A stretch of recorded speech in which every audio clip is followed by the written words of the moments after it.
Hello, and good morning to the general populace, my followers. I love you so much for giving me the support, and it is my prayer that God will give you long life. Long live all my followers. May God give you the grace to live longer. Thank you. I'm here this moment trying to thank the ERB who heed to our cause, of which ZESCO wanted to somehow increase the connection fees to astronomical figures which are not supported by any argument. We thank you, the board of ERB and all management staff that chipped in and heeded to our call to halt that diabolic increment of connection charges that were about to be implemented by ZESCO. We thank you for listening to our call, because I came on this blog condemning ZESCO, but I still want to appeal over the same. I said, if you remember, that the one that is purported as contribution fee should be scrapped off, because ZESCO, though it's government, but it is a company that is making money out of the citizens, although it was established by taxpayers' money, and we are partners to that taxpayers' money. So they cannot make us pay more again when we had already paid, and we still paid whatever ZESCO support that it gets from government, meaning that money comes from us, the citizens. Therefore, we cannot be made to pay more again and again. In Kaunda era, the connection fee now was called security for costs. So when you don't pay, they were found wanting that you haven't been paying for the power, for the electricity that you have been using, they will deduct from that security cost. When that security cost is exhausted, security deposit is exhausted, they disconnect that power. So in Kaunda era, it was justified because it was security deposit. What is not justifiable, and what ZESCO or the government has failed to explain to the people of Zambia, is why are we being made to pay what they call contribution fee when we also pay for the service line. We are levied every payment that we make, every month actually. Even if you haven't paid, you haven't bought power, you are indebted by what they call service charges. And those service charges cover the service line and the meter that they install, the prepaid meter. So we are made to pay for those services. Why should we be made to pay contribution fee to ZESCO in order for us to have connection? Why should we give ZESCO free money? That is the question I want management from ZESCO and ERB management to tell the people of Zambia. Why is it that people have been made time and again to pay contribution fees, contribution charges to ZESCO for what? Can you share this page? Can you share? Why should people pay contribution charges to ZESCO? ERB must be able to come to explain, as the way you have chipped in yesterday, to stop ZESCO from doing whatever nonsense they wanted to do. Yes, because on that premise, they wanted to dent the UPN government as a party and government that does not care for the ordinary Zambians. That's the reason, because we smelt a rat. But again, I'm going a mile further, that ZESCO should actually be made to scrap off that contribution charge, which they say connection charge. It is called, actually, when you read on their books, it's called contribution. Contributing to a company that is not mine. A company that is selling a product, and that product I cannot get it unless I pay. Why should I be made to contribute? Because the cables that they lower on my house, the pole that they bring, they are said is ZESCO property. So if I have paid that amount, why should it be ZESCO property? Because I'm made to pay for the service line. I'm made to pay for a prepaid meter. And I'm levied tariffs for the same again. So ERB, my appeal to you is that you must come in and make sure that this issue that I've brought before you is looked at critically. Critically. People are tired of being cheated. People are tired of being taxed. Here, left, right, center. Look also, ERB, my appeal to you is that why should people pay fuel levy? Why should people pay carbon tax? Why should people pay road tax? At the same time, for one thing, they pay fuel levy, they pay fuel tax, they pay carbon tax. What for? To whose benefit? Because the roads are in disarray.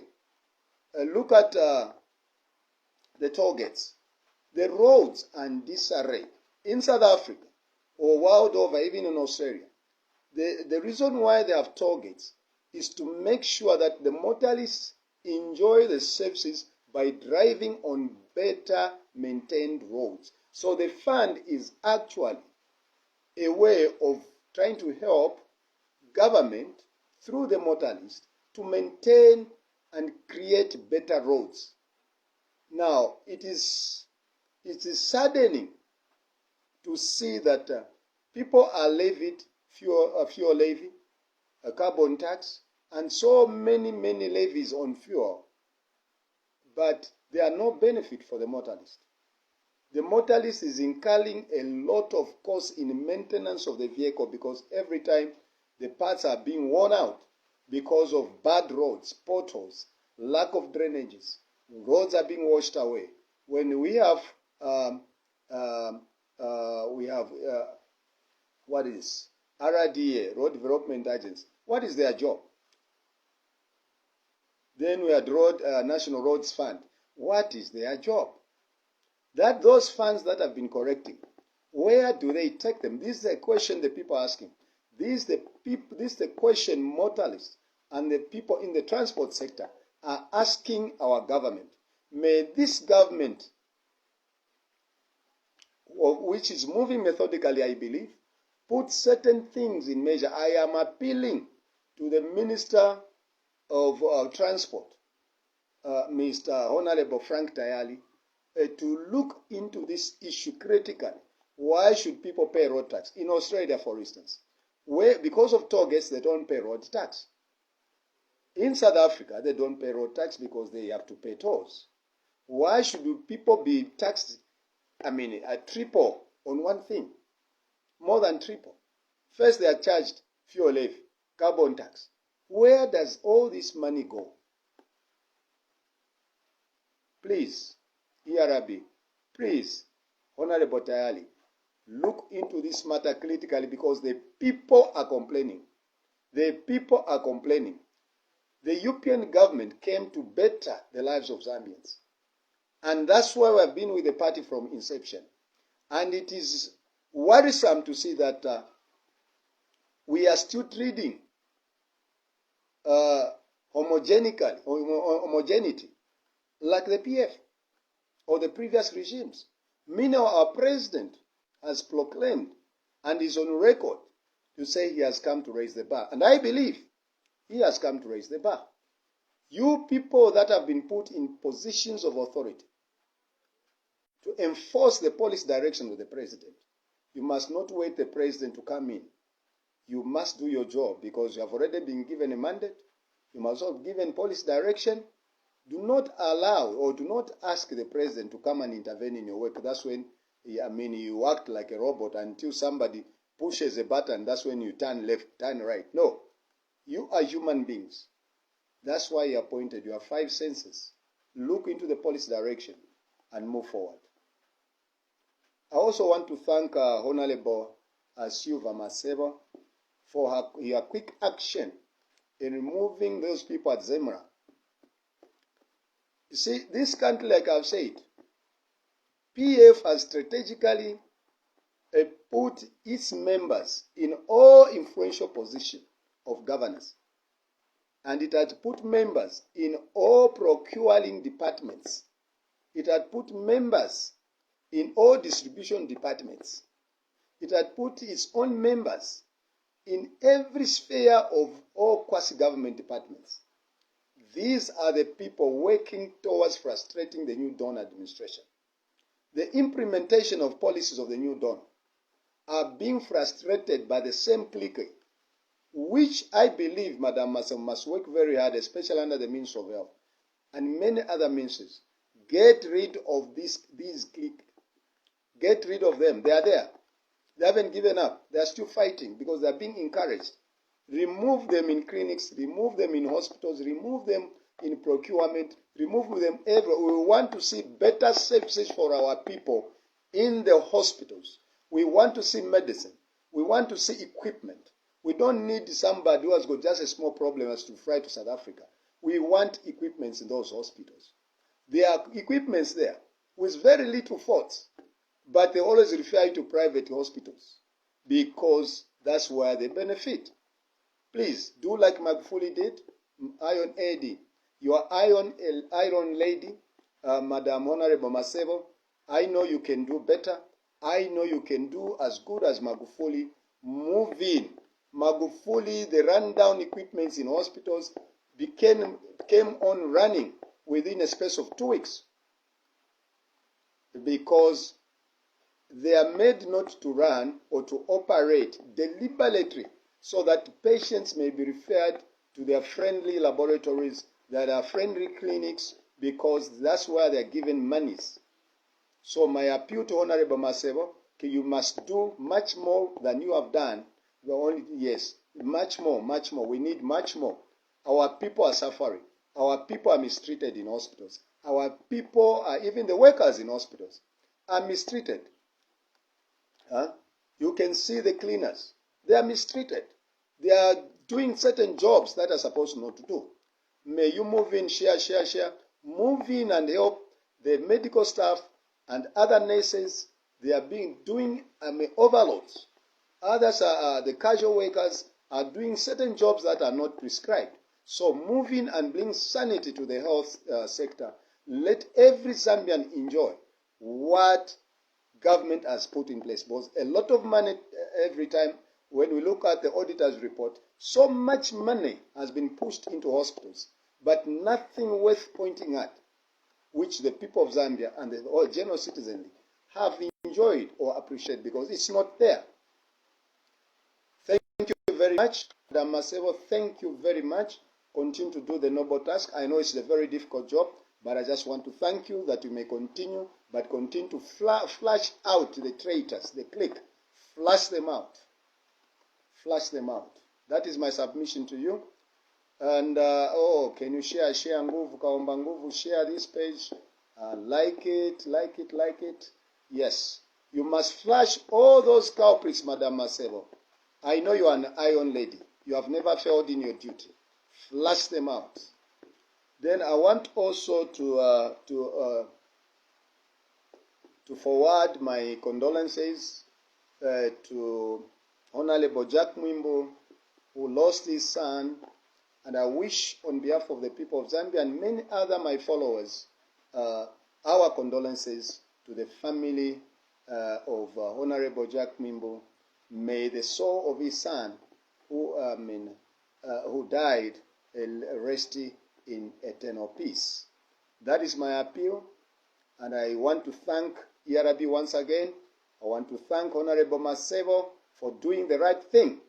But ZESCO, like I said, must remove actually the connection fees, which they always refer to as contribution fee, because it's diabolic, it's a theft from individuals, stealing from the people of Zambia. It's actually daylight robbery. That is my submission for today, but I still come back when I will look at issues pertaining to our brothers in the PF, like this Kampiongo. Oh, yes. Now I've been reminded. Sorry, I didn't put it as part of my subject, but I want also to talk about Bomani Lusambo who is belittling or is our president traveling. Our president, Mr. Hakainde Hichilema, His Excellency, is not moving aimlessly. Wherever he goes to ask for cheaper loans, not the loans that they were contracted by the previous regime at astronomical prices. No.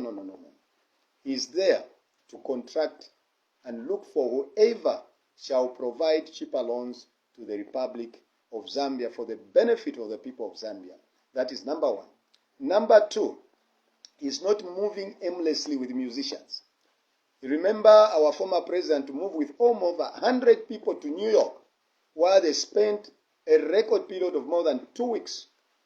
With the musicians, cookies, what were they doing? 100 people. Our president, Mr. Hakainde Hichilema, does not move with 100 people. He moves between 10 and 15. 10 and 15.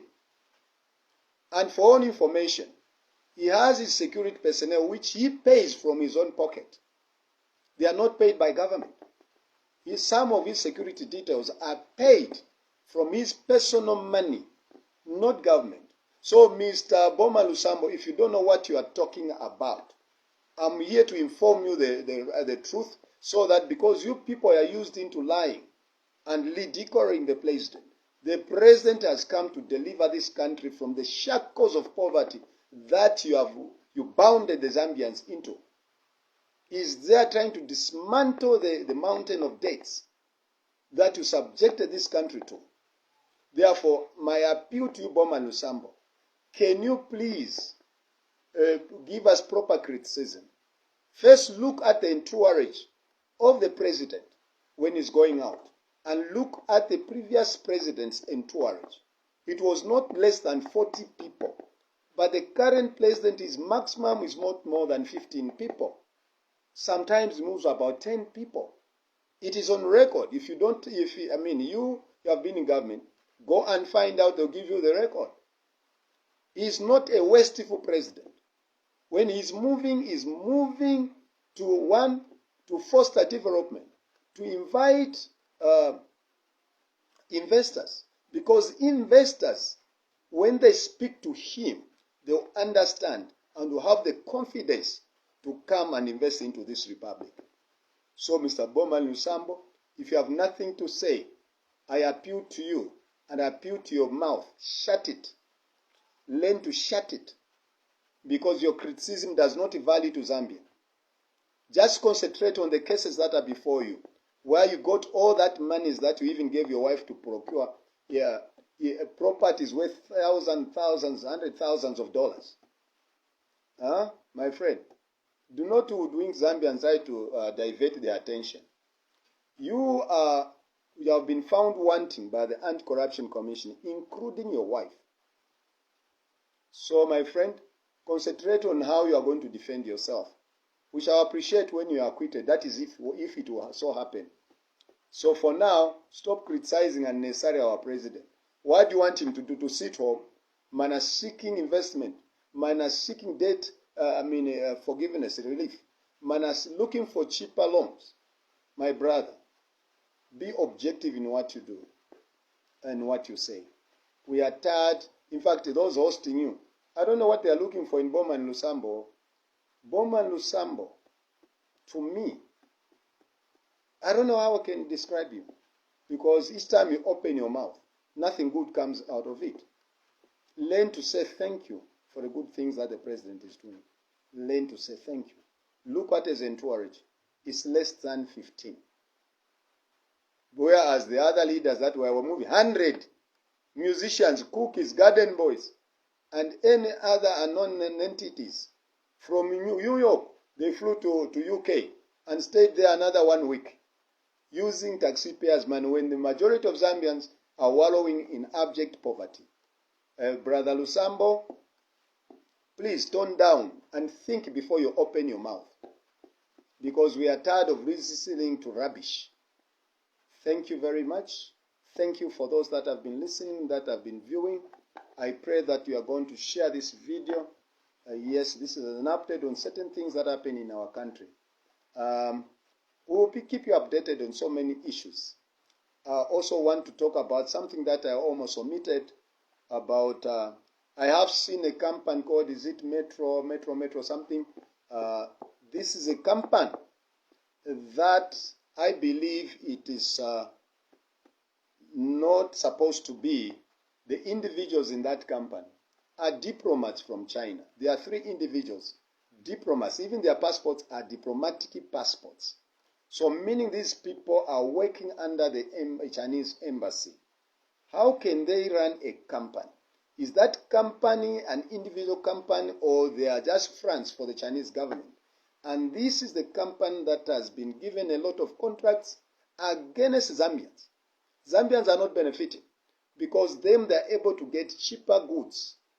And that money is going, I believe, is going to China, to the Chinese government. If I may be proved wrong, but I don't think so. How can people with the diplomatic passports be given a company, register a company, because their passports are diplomatic? What does that mean? What does that mean? The competition is not fair for the ordinary Zambians when you have people who are competing against the Chinese government, which has been getting local businesses for the local Zambians to supply, to construct, and these people are funded. Look at their passports. This business is in the near York Farm here. It's near York Farm. They are renting Ramis warehouses. That's where their offices are. That's what it says on Pakra information. That's where they are. So how do you allow such a situation where diplomats register a company? Is that company individual? No. That company belongs to the Chinese government.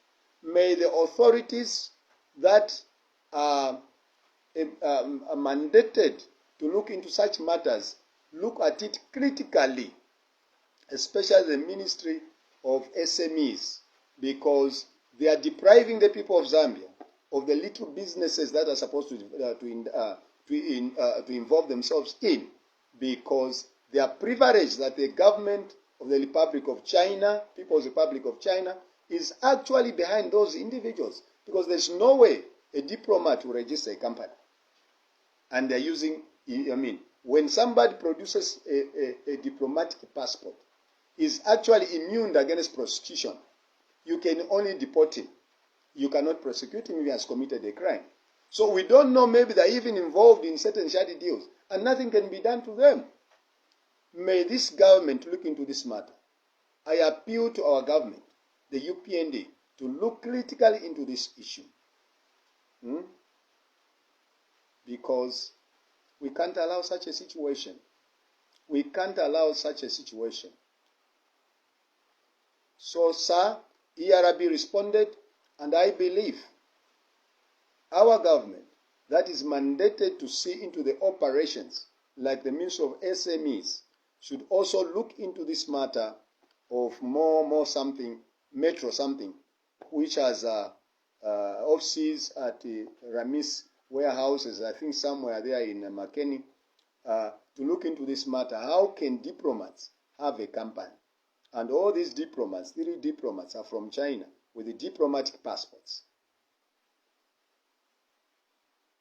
Ministers, Minister of Commerce and Industry, Minister of SMEs, you honorables, I believe you shall take keen interest to investigate why it is so.